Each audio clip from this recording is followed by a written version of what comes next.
भगवान शिव के भक्तों के लिए उत्तराखंड से एक अच्छी खबर है। चमोली में चतुर्थ केदार रुद्रनाथ मंदिर के कपाट अब खोल दिए हैं। भगवान रुद्रनाथ के मंदिर को शिव के पंच केदारों में चतुर्थ केदार माना जाता है। भगवान रुद्रनाथ जी में भगवान शिव के मुख दर्शन होते हैं। पौराणिक मान्यता ये है कि इस मंदिर का निर्माण महाभारत के समय पांडवों ने किया था। उन्होंने इस मंदिर में भाइयों की हत्या के पाप से मुक्ति के लिए भगवान शिव की पूजा की थी।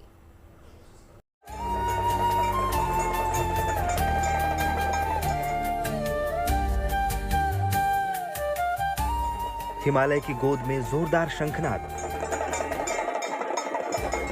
डमरू और झाज मंजीरे की मधुर ध्वनि के बीच खोले गए भगवान रुद्रनाथ के इस धाम के कपाट। देवभूमि उत्तराखंड की पावन धरती पर एक बार फिर श्रद्धा और भक्ति का दिव्य माहौल देखने को मिला। पंच केदारों में से चतुर्थ केदार भगवान रुद्रनाथ के मंदिर के कपाट शनिवार को ब्रह्म मुहूर्त में वैदिक मंत्रोच्चार और पूजा अर्चना के साथ श्रद्धालुओं के लिए खोल दिए गए और इसी के साथ यहाँ पर भगवान रुद्रनाथ के पावन दर्शन शुरू हो चुके हैं।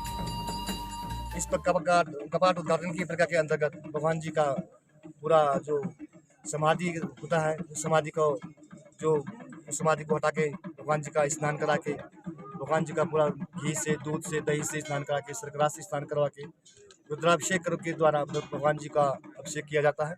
तत्पश्चात भगवान रुद्रनाथ जी का श्रृंगार किया जाता है। उसके बाद भगवान रुद्रनाथ जी की श्रृंगार आरती की जाती है और श्रृंगार आरती करने के बाद सभी भक्तजनों को प्रसाद और पत्र फूल पुष्प वितरित कर दिए जाते हैं। भगवान रुद्रनाथ का ये धाम समुद्र तल से करीब 3600 मीटर की ऊंचाई पर स्थित है। यहाँ की कठिन यात्रा और दुर्गम रास्ते भी भक्तों की आस्था को नहीं रोक पाते।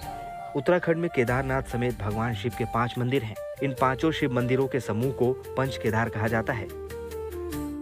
मान्यता है कि पंच केदार में भगवान शिव के अलग अलग रूपों के दर्शन होते हैं। रुद्रनाथ धाम में उनकी मुख रूप में पूजा होती है। रुद्रनाथ मंदिर में भगवान शिव के बैल रूपी अवतार का मुख प्रकट हुआ था। पौराणिक मान्यता है कि इस मंदिर का निर्माण महाभारत के समय पांडवों ने किया था। उन्होंने इस मंदिर में भाइयों की हत्या के पाप से मुक्ति के लिए भगवान शिव की पूजा की थी। पंच केदार में से एक चतुर्थ केदार भगवान रुद्रनाथ की डोली 16 मई को अपने शीतकालीन गद्दी स्थल गोपेश्वर के गोपीनाथ मंदिर से कैलाश पर्वत के लिए रवाना हुई थी। यात्रा शुरू होने से पहले भगवान रुद्रनाथ की चल विग्रह मूर्ति का अभिषेक किया गया था, जिसके बाद वैदिक मंत्रों के साथ पूजा अर्चना की गई। गोपीनाथ मंदिर से रुद्रनाथ मंदिर की दूरी तय करने में 2 दिन लग जाते हैं। 2 दिनों के इस कठिन यात्रा का पहला पड़ाव लविंठी बुग्याल पड़ता है और दूसरे दिन यात्रा रुद्रनाथ पहुँच जाती है।